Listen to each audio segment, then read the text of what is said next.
Good morning, everyone. Standard thing, I have to always raise this up a little bit, but welcome to the session, Hot Chips, Cool Solutions. I'm Peter de Bok. I'm a program director at ARPA-E.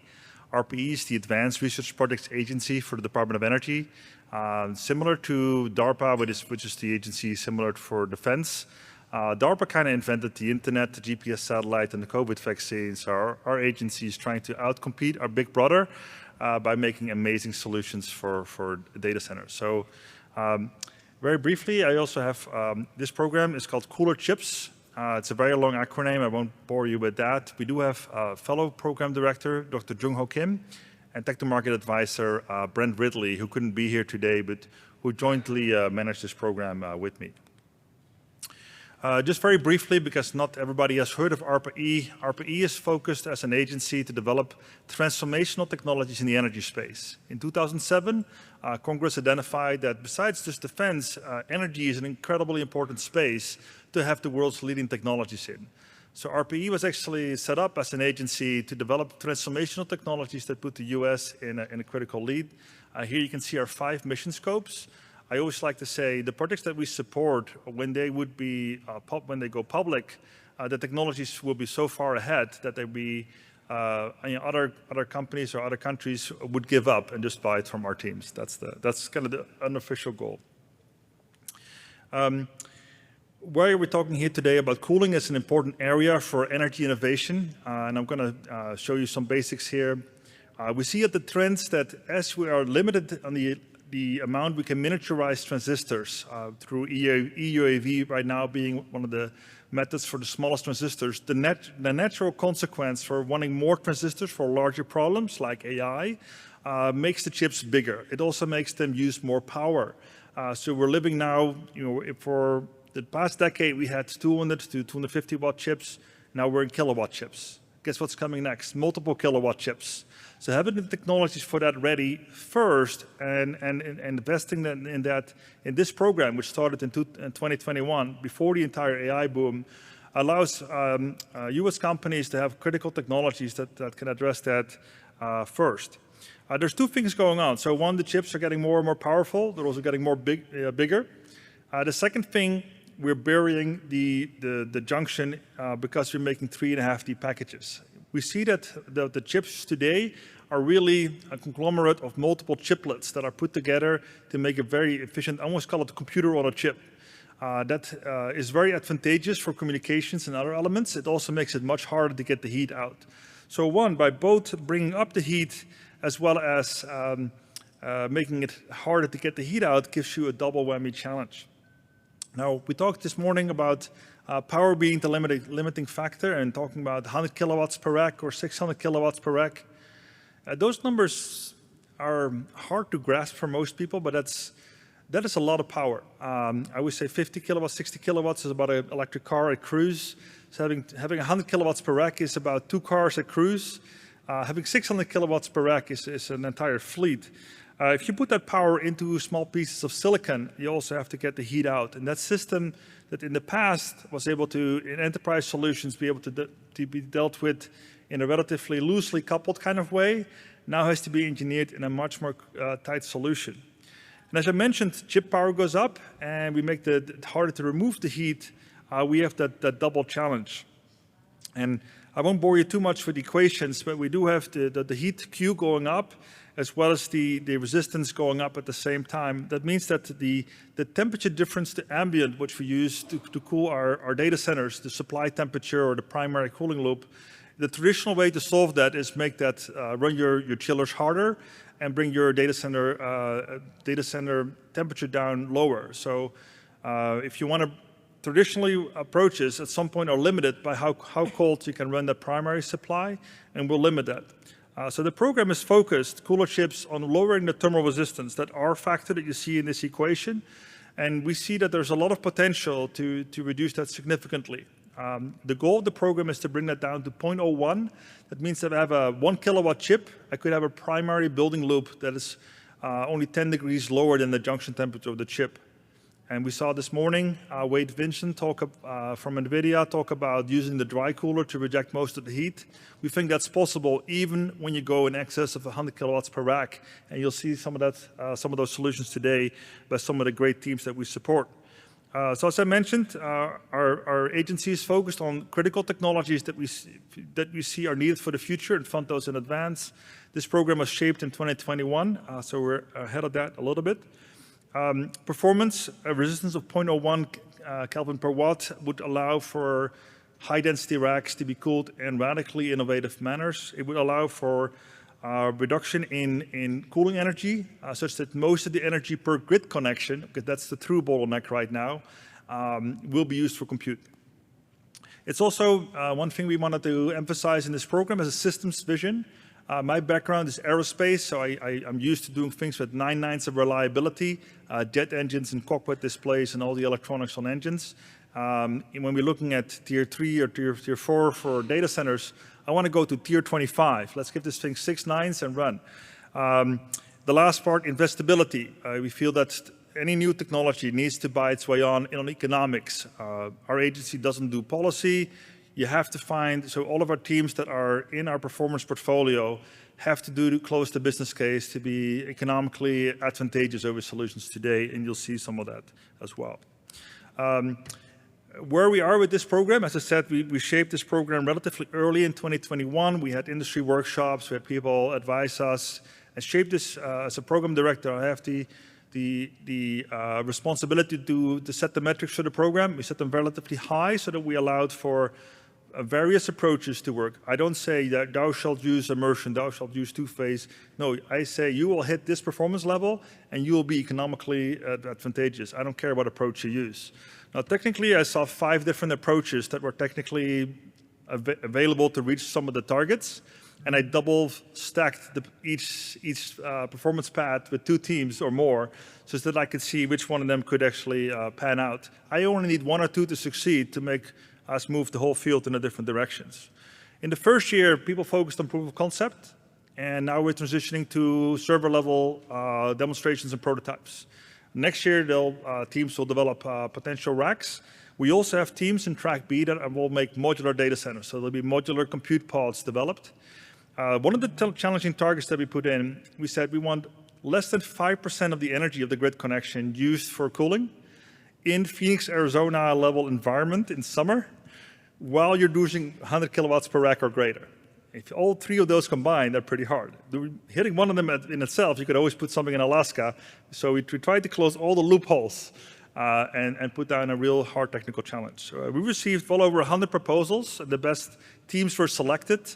And you can see I would say the army of cooling inventors that are working on this program right now. We have a $42 million innovation budget that we work on with these teams. Many of them have to put in large cost shares, but it's a large portfolio, and I think that community of inventors, the target is to move the field into an area where the US can compute the most high-dense compute systems with the minimal amount of energy, and I think I'm glad to say that I feel we're on the track to getting there, and it's thanks to great teams and innovators like this. With that, I want to actually vacate the stage and give it to 3 performers. I think we've talked about this at previous Data Center World, and I'd like to introduce the first speaker that will come. Our slogan for our agency, we bring power to possibility. And if you want to learn more about ARPA-E, talk to me afterwards. I'll introduce the next speaker. You have the clicker? Thank you, Peter. The first speaker from our performers is Dr. Ryan Enright, who is the Chief Technology Officer of Sequente, Inc., and is currently leading the technology commercialization of passive two-phase cooling deployed at a rack scale. Previously, Dr. Enright was a senior member of technical staff at Nokia Bell Labs and has published over 100 journal and conference publications and is a very esteemed technologist that I respect very much. Look forward to your talk, Ryan. Thank you, Peter. Morning, everyone. Oh, thank you. So I'll try to not be hidden by the podium a little bit here, but yeah. So we're Sequente. If you were here last year, you might have met us down on the floor at the exhibitor hall. As Peter mentioned, we're focused on using high-performance, novel forms of thermal management to enable next-generation IT equipment. We're a full solution provider. Oh, wrong way. All right, so we're based down in Melbourne, Florida, a real hotbed for data center, but it's a good location for us. So we have a 15,000 square foot innovation center down there. We engage directly with customers, and we also engage with programs like COOLERCHIPS, and we're really trying to drive new innovative technologies that are going to help us to continue scaling the performance of large-scale compute, but also with an eye on trying to maximize the efficiency, minimize those overheads, because we're increasingly living in a power-constrained world. We need to be able to put every single watt towards that IT compute, right, to get the most out of it. In terms of just the team, so myself, my colleague John, who's actually here in the audience with me, our CEO Luca, and our Chief Operating Officer Teresa, and along with Celeste rounds out the executive team at Sequente. We're really technically focused and driven. So we've all got technical backgrounds to a certain degree, and we're all really committed to this space. So the problem, and Peter did a bit to outline this already, so I'm just going to talk to this. This is an equation. This simplifies things a little bit. So there's that R factor that Peter mentioned, and I'm going to talk about it in terms of that resistance that goes from the case or from the backside of the die, or somewhere inside the die, maybe in the near future, out to the ambient. So we want to be running these systems with high performance and low energy. And so the challenge we have, and this is just a simple example, so there's your resistance piece associated with getting the heat off the chip and into whatever the fluid might be, the coolant. In the past, it's been air. It could be water. It could be a two-phase fluid. And then we've got another resistance associated with a thermal interface. And that might be a centralized CDU that you might find on the floor of the white space today. And then that CDU feeds to a facility cooling loop, which ultimately, in most cases, is rejecting heat to the ambient air. So if we think about the kind of numbers that we have in the program and where the chip powers are going, and of course, it's the GPUs. We've got about 30 degrees C between the chip, let's say the backside die, and the ambient, and that ambient's being driven, as Peter mentioned, by relatively challenging conditions in the United States. So we've got 30 degrees C, and then let's just say on a per GPU basis, we got something like 2.5 kilowatts. So if I calculate that, I need something which is getting close to 0.01 Kelvin per watt, or 0.01 degrees C per watt from the chip to outside of the facility.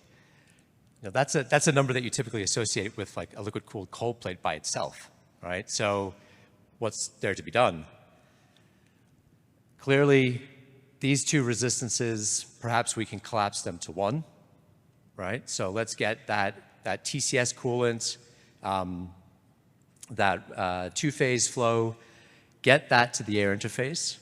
Of course, we could also make that negative, and that's what we do in mechanical cooling. But of course, the other piece of the puzzle here is that we got to do this with a lot of efficiency, right? So I've given a COP of greater than 20.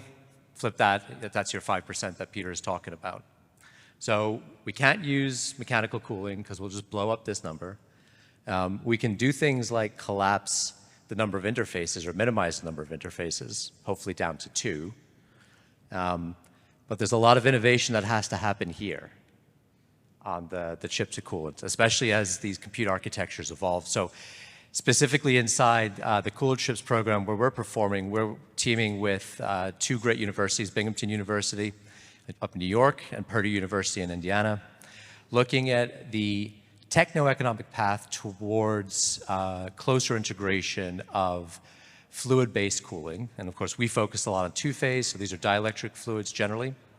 How to bring that into the package, how to squeeze out as much thermal resistance in the packaging side, because we lose a lot of temperature there, actually, and start to really integrate these systems so that we can achieve these goals. So for our part in Seguente, we're not at the embedded cooling stage yet from a commercial perspective, but what we've spent the last 3 years doing is commercializing a critical piece or a critical link in the chain, if you will, which I'll show you here. So we focus specifically on implementing a highly reliable, high-performance rack-scale cooling system, direct-to-chip two-phase, right? Because we want something that's going to be disruptive in terms of performance, but not disruptive in terms of market or industry deployment. So if we take an existing air-cooled rack, and that's an easy reference for me to take because the performance is quite a bit lower, but we're just doing a very simple retrofit in a lot of ways. And it looks very similar to single-phase liquid cooling, and I'm sure people in this room have a lot of experience with single-phase liquid cooling now at this stage, where we are in the cycle. So we're replacing the traditional heat sinks that would have been air-cooled, and putting in something that's more or less like a cold plate that you would see in single-phase, except we engineer and design these things so that they work well for two-phase heat transfer. But the way that we implement this is passive. And what I mean by passive is we're relying on the two-phase physics to actually drive a recirculating flow. The heat from the IT can be used as an energy source to drive your coolant loop. And this is how a heat pipe works. So in a way, what we're doing is we're extending that concept of free cooling to a high-density rack-scale solution.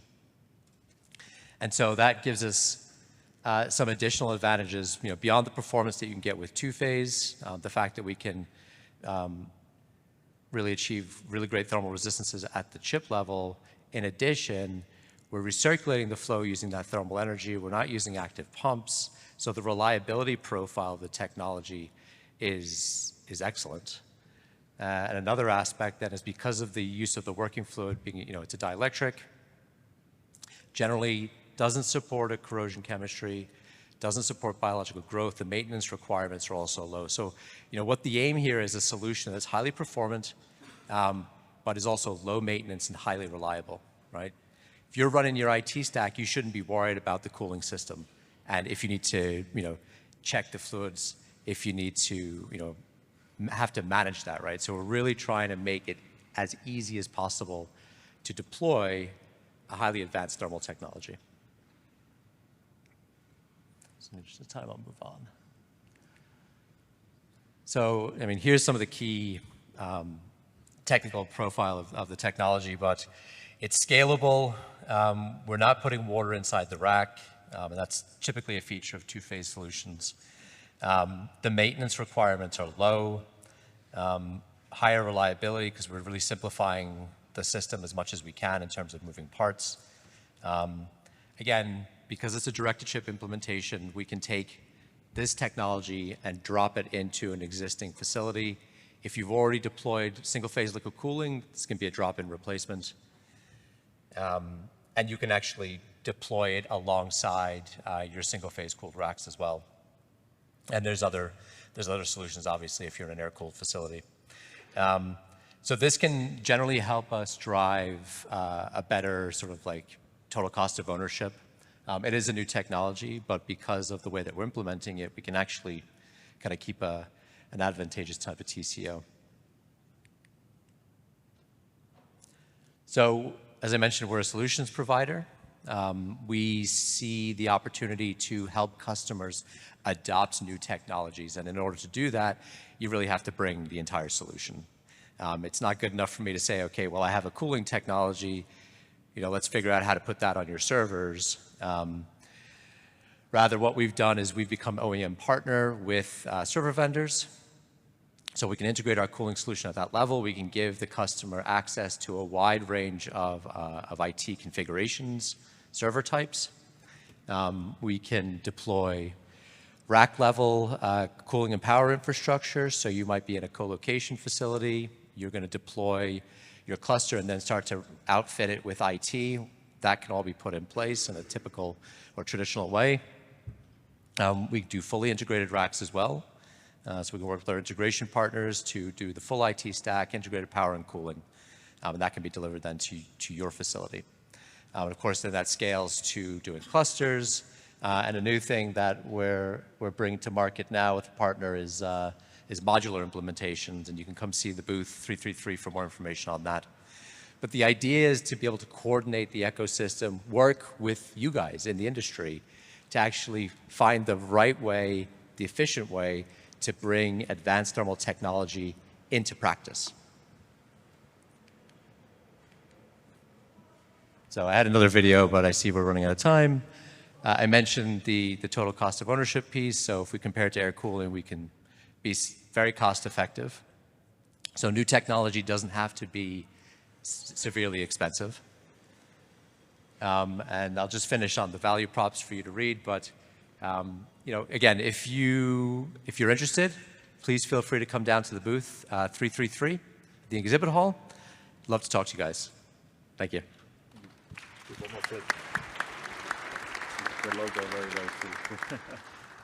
Thank you, Ryan. As you can see, it's performance, maintainability, reliability, as well as economics that are all part of the efforts that we support. Next, it's my great pleasure to introduce Dr. Nathan van Velsen, who's a lead engineer at the R&D group at Advanced Cooling Technologies. I've known ACT, which is the short version, for a long time as a key leading company in defense, aerospace, and energy industries. It's my pleasure to introduce Nathan, and he is representing the Intel-led program enabling two-phase immersion to support high TDP, or maybe in short we call it Immersion 5.0, which I think is a really cool name for a program. Go ahead, Nathan. We good clap, yes, let's clap for Ryan. There we go. All right, thanks, Peter. So like he said, I'm from Advanced Cooling Technologies. We're a small business located in Lancaster, Pennsylvania.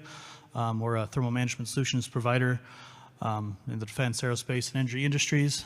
We're getting into data center cooling. I'm here as part of this COOLERCHIPS program, being led by Intel, led by Tejas Shah. Unfortunately, he wasn't able to join today, so I'm filling in for him. And then also collaborating with Professor Justin Weibel at Purdue University. So to set the stage, as Peter and colleagues have mentioned, and as we're all well aware, with the coming of AI, AI is just driving a huge increase in power demands. And as time goes on, the chips and servers and racks are just getting larger and larger, demanding more and more power. And so we have to come up with innovative thermal management strategies to accommodate that and minimize the amount of energy we're using for that cooling. So our approach to this program is to develop a novel architecture around two-phase immersion cooling, which can be adapted to existing data center infrastructure and meet the metrics of the COOLERCHIPS program, the 0.01 K per watt thermal resistance from chip to environment. So our goal in this program is to not just cool 1 kilowatt chips, as Peter was talking about, but 2 kilowatt GPUs, and with a stretch goal of up to 5 kilowatt GPUs. And so what we're doing here is basically future-proofing for all the great innovation that's going to be coming out in the next couple of years as these chips get more and more powerful, and that's why we call it Immersion 5.0. So kind of the concept here, two-phase immersion, you may be familiar. You basically submerge your entire server blade into a dielectric fluid, and that dielectric fluid boils from the heat from the surface of the server components, the GPUs and CPUs, taking that heat away from those components. And then the vapor generated by that travels and is condensed in a heat exchanger and then returns back down to the pool of dielectric fluid. So these dielectric fluids that are used in two-phase immersion typically have a fairly low critical heat flux, which means as with the power and heat flux of the server components gets larger, you're going to need to spread that heat out. And so what we're doing is using topology optimization to design novel heat sink geometries to efficiently spread that heat out. And so what that ends up looking like, and I'll have some more slides and some pictures of what these heat sinks actually look like. But what that ends up kind of evolving into is these unique starship or coral-shaped kind of structures that the heat spreads into and then the dielectric fluid boils from. So we combine using topology optimization to come up with these optimized geometries with a boiling enhancement coating, so that just further reduces the thermal resistance of your heatsink. And then to even further reduce that thermal resistance, we embed two-phase vapor chambers into that heatsink. And so the goal, again, is to optimize these designs to minimize the thermal resistance to enable efficient cooling of these components. So Purdue's the expert in the topology optimization work, but I'll try my best to kind of explain how it goes. So basically, it starts with the heat transfer model, so conduction through the solid material of the heatsink, and then experimental boiling heat transfer data as a function of temperature, right? So basically, the way this topology optimization works is you essentially grow a heatsink as the topology optimization iterates through different designs. And at each iteration, it does the heat transfer analysis, determines the temperature distribution, and then iterates and then continues to iterate on the shape until you've basically reached an optimal design. So the optimization, the function that you're trying to optimize is basically your thermal resistance, or the temperature of your heat input area. And this approach is pretty unique. It's really the only one that combines the boiling heat transfer physics with the heat conduction to develop these heatsink designs. Some other interesting, other capabilities that this approach has is you can include different design constraints. You can include different feature sizes. You can include, trying to minimize the overall heat flux at the surface, and it's pretty interesting to see. And so what this process actually kind of looks like, in this video here, we show kind of how that heatsink design evolves through the different iterations. So the picture on the left is kind of the geometry that evolves over time, and then the picture on the right is basically at each iteration that heat transfer is calculated, and that temperature distribution is calculated. You can see how the temperature distribution evolves as the heatsink design evolves. And so this design will, kind of be optimized for different parameters, different heat inputs, different, size constraints, and different, you can optimize for mass as well. So there's a lot of interesting things you can do with this topology optimization.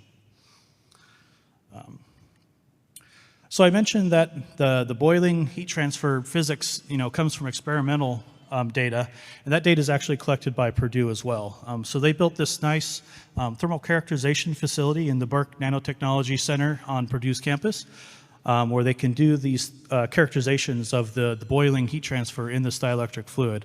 And you can see a picture of that setup there on the left. And this is what some of those experiments look like. So in this experiment, this is the actual dielectric fluid that we're using.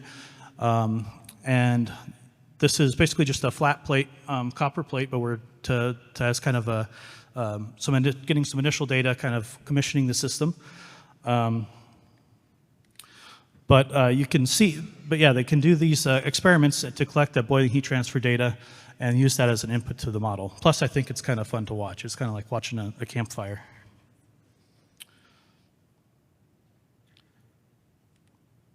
So some of the other pieces of the puzzle that include the boiling enhancement coating. So that's something that it's a porous coating, basically, and it's something that we can apply to the surface of the heatsink at ACT. And again, this just increases the critical heat flux, so you can push more power through it with lower thermal resistance. And then the other piece of the puzzle is how do we actually fabricate these crazy heatsink designs? And we do that through additive manufacturing, or 3D printing. So we're currently evaluating different additive processes and different additive materials and alloys, and kind of doing some material compatibility studies and life testing on those alloys and different materials and processes to de-risk that moving forward. And the middle picture is just kind of a standard vapor chamber that we printed to do some of that. And then on the right is an image of another one of these optimized heatsink designs that can then be 3D printed.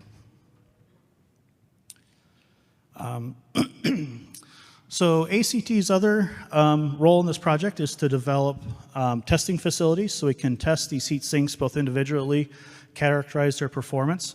but also test them at a system level. So test multiple heat sinks on multiple server blades, and kind of evaluate the system level performance. And so we're doing that at 2 different scales. We're building a 10 kilowatt scale facility, and that's some pictures are shown here of that. That basically consists of a fluid tank that the server blades will be, or the thermal test vehicle boards will be lined up in. Includes condenser coil and an external pump loop. And then we also built some mock heaters to basically commission the facility before we actually start working with thermal test vehicles that come from Intel. The other facility that we're working on is actually develop a 100 kilowatt test facility. So this is something closer to basically the the scale of a commercially system that would be deployed. And so we're developing that in what we're calling our Frost facility, or facility for reliably optimized server temperature. That's a facility we're building at ACT to evaluate and demonstrate different data center cooling technologies, including our 2-phase immersion technologies. Yeah, so that's pretty much a summary of our project and results and progress to date. We're going to be printing some of our first optimized heatsink designs here the next couple weeks and start testing those, so we're pretty excited about that. Again, a shout out to the whole Immersion 5.0 team. This is again being led by Tejas Shah at Intel, and then he's doing, he's in charge of kind of the overall program and developing the system level concepts. Purdue University, Dr. Weibel and his students are working on the topology optimization, developing the heatsink designs, and then ACT, we're figuring out how to build them, test them, and working with Intel on how to bring these to market. And there's a nice picture of us here from the ARPA-E summit a few weeks ago. So yeah, thank you. I'm happy to answer questions after. Thank you, Nathan. That was great. I hope you heard 5 kilowatts per chip. So chip makers, give us some more powerful chips. They're too weak for us. Great to see the cooling systems innovate and move forward. It's my great pleasure to introduce the next speaker, which is Yaman Manasser, who is a senior mechanical engineer at NVIDIA, where he's working on the development of advanced cooling technologies for high-density data centers. Yaman holds a PhD from Binghamton University and has authored over 35 journal and conference papers. He's a real rising star. Great to work with his talent. I see you being a true leader at some point, maybe already in the community. Holds 14 patents related to data center cooling and representing the NVIDIA team. OmniCool. Thank you very much.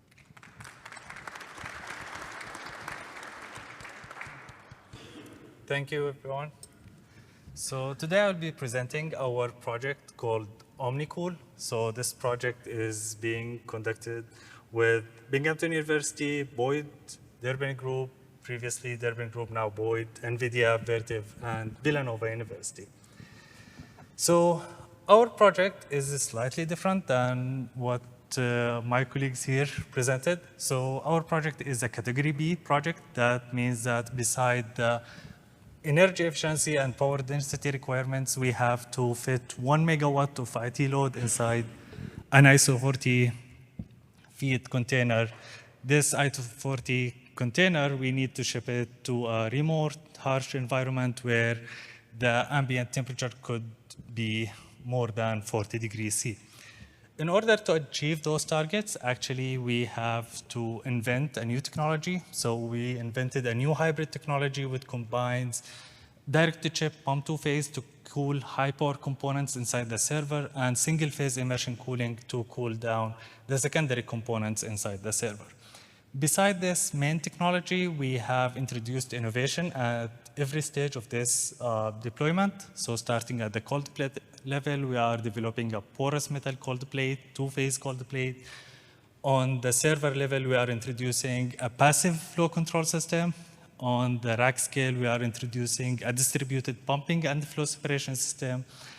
On the system level, actually, we are introducing a new compact heat rejection unit.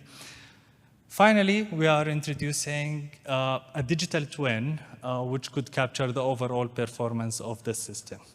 So to help explain the technology, we have created a video that explains every detail of this deployment using our NVIDIA Omniverse tool. So I'm going to leave it now to this video to explain the technology, then I'm going to proceed with the presentation.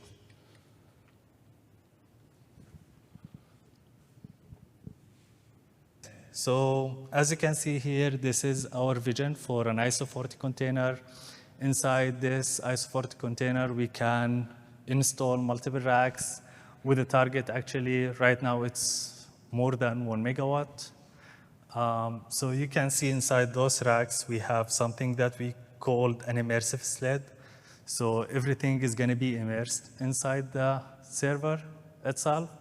And you would have a direct-to-chip pump two-phase cooling loop. So we are now pulling out a single rack here.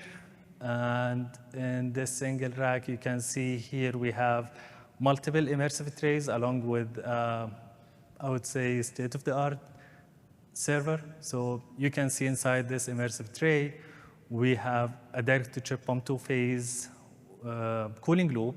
Inside this cooling loop, we have multiple cold plates. We are utilizing flow visualization. So this is an actual high-speed camera video. You could look inside the cold plate, try to understand the two-phase physics. We are utilizing this to calibrate our two-phase simulation tools. So you can see right now we have made great progress here in two-phase simulation of cold plates.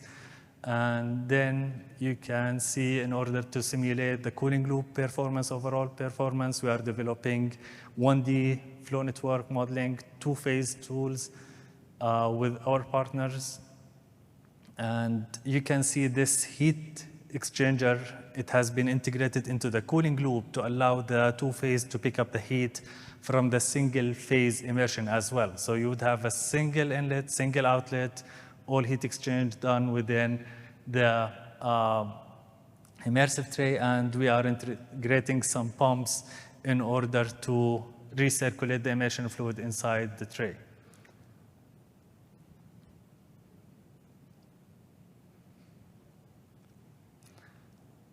As I mentioned, on the rack level, here is our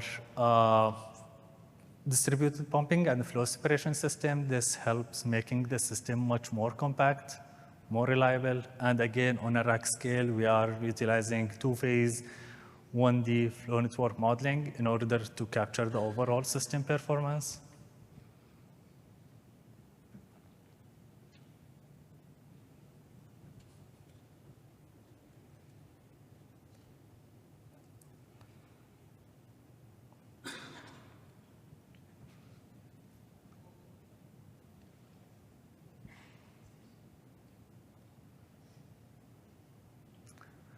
And finally, here is our compact heat rejection unit concept, where we are going to utilize CFD to simulate the ambient conditions and help us design the heat rejection unit itself. So this is a highly condensed slide, I would say, but it's very, very important slide. It helps us justify why we have, or why we proceeded with this technology. So first, for the single-phase immersion, we are utilizing it to replace air cooling. And we are not just worried about the fans inside the server. Actually, we are concerned about the air cooling infrastructure that you need to support those fans inside the server. We're talking about CRAS, chillers, and those are the main energy consumption sources within data center. And additional advantage for single immersion cooling, actually, if you walk by a regular server, the noise level would be so high. With this new immersion technology, it's going to be a silent server. So you could imagine silent server, no CRAS, no chillers needed for this technology. For the high power components, unfortunately, we cannot utilize the single phase immersion because now we are talking about future high power chips, and single phase immersion might not be sufficient to cool those down. So you need more energy efficient technology. That's why we are utilizing the direct to chip pump two phase to pick up the heat from those high power components. The good thing about the direct to chip pump two phase compared to single phase is that it has better heat transfer coefficient. So it allows you to operate the system at higher temperatures, it requires much lower volumetric flow rates, which means that you can pump less fluid. The components could go smaller, which enable you to adopt higher power density racks. Then if we are talking about the material that you could utilize in two-phase because of the bacterial growth, material compatibility concerns with single-phase, now you can utilize aluminum, you can utilize plated steel, which means that you can build a lighter and less expensive cooling system for a rack. When we combine those together, the advantages of single-phase immersion cooling, the pump two-phase, our analysis actually shows that we could bring the PUE down to less than 1.03, which means less than 30% of the IT power is needed for the cooling system, which is very low.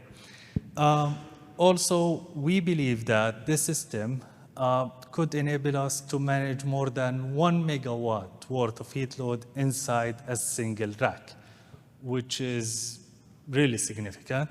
And the good thing about this technology is that, as you saw it, it's similar to any rack that you find in a data center, so you don't have to change your infrastructure to adopt this new technology. So it's an easy fit within existing data centers. So far, we have developed a POC for this immersive tray. We have tested it in our labs, and it performs amazing. We identified a few potential spots for improvement, and we are working on those right now. I would like also now to move to the next level of innovation that we have, which is a two-phase porous metal cold plate. So actually, we have started this a long time ago. We have what we call the state-of-the-art cold plate. The state-of-the-art cold plate, we have tested it. We have found that its thermal resistance could go lower than 0.01 Kelvin per watt, which is a program target. And we believe that the next generation that we are working on, it's going to outperform the existing generation. So I think we are already beating the program target from this, and this would enable us to run at higher temperatures. This would enable us to manage higher power GPUs. Sorry. As I mentioned, we have innovation on the server level. So on the server level, we have something that we call constant flow regulators. Those are for making sure that the flow distribution inside the server is maintained properly, and we are trying to stay away from active controls for reliability purposes. So we are utilizing those constant flow regulators, and they perform really great. We have tested them under transient and steady state condition. They perform really good. They were able to maintain the flow non-uniformity to less than 10% of the total cooling loop flow rate under, as I mentioned, the steady state and transient conditions. Regarding the distributed pumping and the flow separation system, actually, this system would help us make our system much more compact, much more reliable, and simpler to maintain and operate. So right now, we are still in the early POC development.